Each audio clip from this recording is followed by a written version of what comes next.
అందరికీ నమస్కారం అండి. నేను మీ కూని అంకబాబు.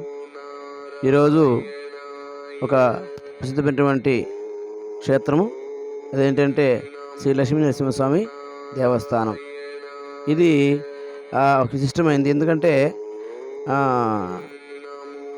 నూతనంగా నిర్మితమవుతున్నప్పటికీ ఇది ఉమ్మడి నెల్లూరు జిల్లా, అంటే ప్రస్తుతం తిరుపతి జిల్లా, గూడూరు వెంకటగిరి మధ్య గొల్లపల్లి గ్రామం ఉంది.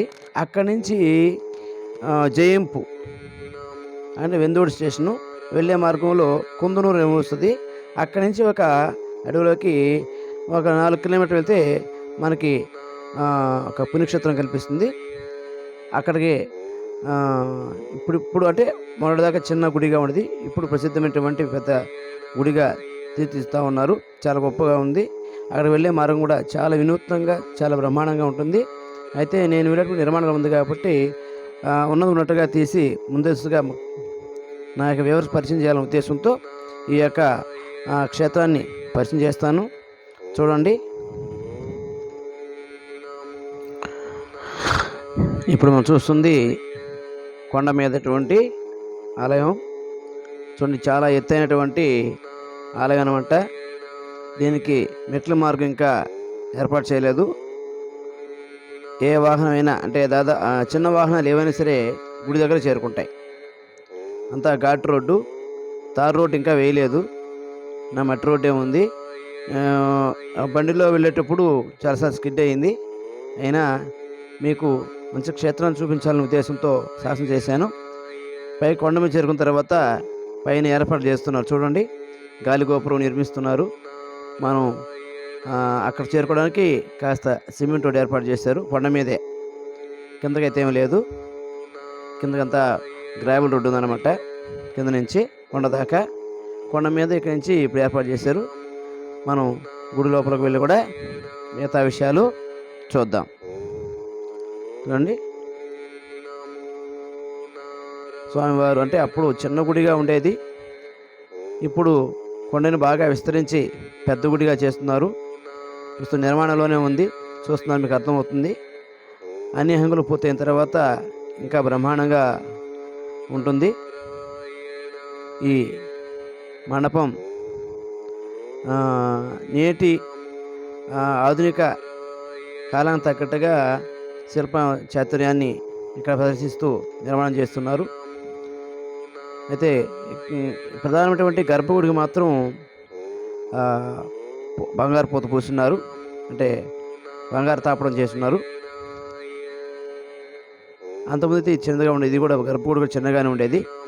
చూడండి, ఇక ఇప్పుడే ఇంత హంగామా, అంటే హుందాగా ఉందంటే, గొప్పగా ఉందంటే అన్నీ ఏర్పడిన తర్వాత ఇంకెంత మనోహరంగా ఉంటుందో చెప్పలేం.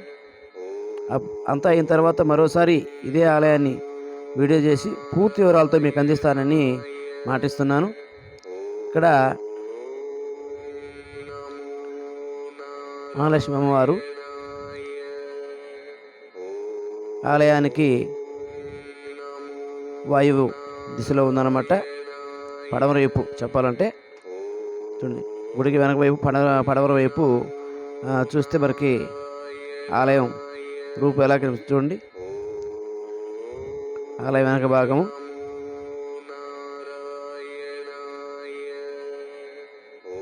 శ్రీ లక్ష్మీ నరసింహస్వామి దేవస్థానం.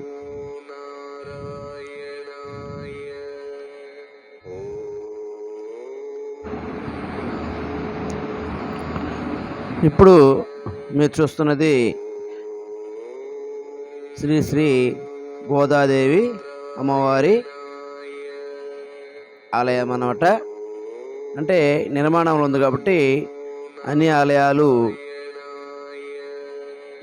మూసిపడి ఉన్నాయి. పైగా నేను మధ్యాహ్నం వేళ 8 వల్ల పూజ వేళ కాదు, అంచేత మరో కారణం చేత తాళాలు వేయబడి ఉన్నాయి. అందుకే అయినా కానీ ఆలయాన్ని విశేషాలు మీకు చూపించే ప్రయత్నం చేస్తున్నాను. చూడండి, ఆలయానికి కాసినటువంటి అలంకరణ కోసం ఏర్పాటు జరుగుతూ ఉన్నాయి. ప్రస్తుత టెక్నాలజీని ఉపయోగించుకొని అచ్చులు ఏర్పాటు చేస్తూ ఉన్నారు. ఈ ఆలయం మరింత సుందరంగా తయారైన తర్వాత అన్ని హంగులు ఏర్పాటు చేసుకున్న తర్వాత మరోసారి ఖచ్చితంగా ఈ ఆలయం మీద పూర్తి వివరాలతో మరో వీడియో చేసి మీకు అందిస్తానని మాటిస్తున్నాను. అయితే ఇక్కడ ఆలయానికి చేరుకునే దారి మాత్రం మహాబాగా ఉంటుంది. ఎట్లా అంటే ఇంచుమించు ఇప్పుడు మాలకొండకి బస్సు మార్గం లేదా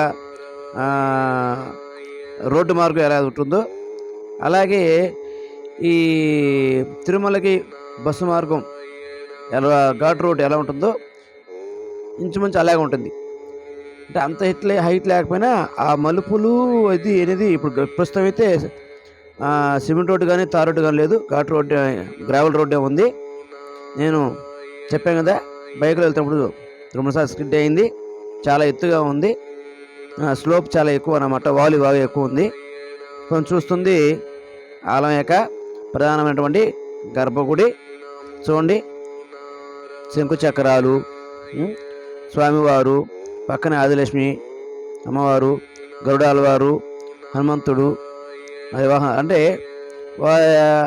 వైష్ణవత్వాన్ని అడుగడుగునా మనకి గుర్తు చేస్తూ భక్తి పారవశ్యంలో ముంచేలా చేస్తుంది ఈ యొక్క నిర్మాణం. ఈ గుడికి ఎదురుగా చూసారంటే ప్రస్తుతం మనం చూసేది గరుడ ఆళ్వార్, అంటే గరుత్మంతుని యొక్క ఆలయం అన్నమాట. అంటే స్వామివారి ప్రధాన ఆలయానికి ఎదురుగానే ధ్వజస్తంభానికి పక్కనే ఈ గరుడ ఆళ్వార్ మందిరం ఉంటుందన్నమాట. ఇక్కడ ఇంకోటి చూడండి, ఈగ ప్రధానమైన ఆలయ ప్రాంగణంలోనే ప్రధాన ఆలయానికి ఆగ్నేయంగా వినాయకుడు. అయితే ఇక్కడ వినాయకుడిని విశ్వక్సేనుడు ఏమంటారు, విశ్వక్సేనుడు అనే పేరుతో పిలవడం జరుగుతుంది. ఇది కూడా చూడండి, ఆ ద్వారాలు ఎంత శోభాయమానంగా చెక్కున్నారో చూడండి, అద్భుతంగా ఉంది కదా. అందుకని మీకు దగ్గర నుంచి చూపించాలనే ప్రయత్నంతోనే నేను దగ్గరికి షూటింగ్ చేశాను.